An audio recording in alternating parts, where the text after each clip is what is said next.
Merci beaucoup, Monsieur le Président, Monsieur le Ministre d'État, Monsieur le Ministre de l'Intérieur. Nous voulions, en préambule de cette séance, vous présenter vos sincères félicitations pour votre nomination au gouvernement. Et c'est vrai que nous nous associons à cette grande fierté que vous soyez donc au sein du gouvernement et en tant qu'ancien président, enfin futur ancien président de la métropole, c'est un message qui est important. Comme vous l'avez rappelé dans votre propos liminaire, vous avez mesuré la rupture, la cassure qui existe dans notre pays et toutes les conséquences auxquelles maintenant, en tant que ministre de l'Intérieur, vous devez faire face. Et je pense que le territoire que vous connaissez, le rôle que les élus, que les maires ont, bien sûr, vont certainement vous aider dans cette mission.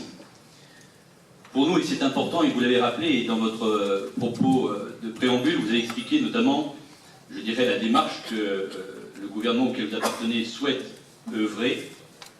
Et je crois que tous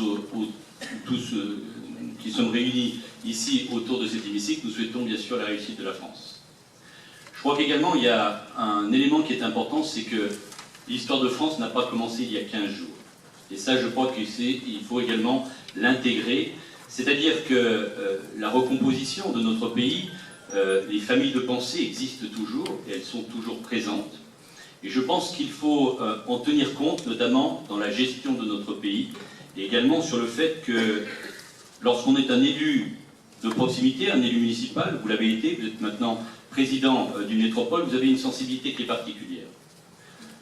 C'est la première fois à l'occasion des élections législatives où finalement il n'y aura plus aucun maire qui siégera dans cette entité, et je pense que c'est un élément qui va fragiliser un certain nombre de choses. Hormis ce point-là, ce que nous souhaitions connaître, et de manière à éclairer l'ensemble de l'Assemblée, le fait que vous ayez décidé ou peut-être imposé de quitter la présidence va bien sûr entraîner un changement au sein de cette institution.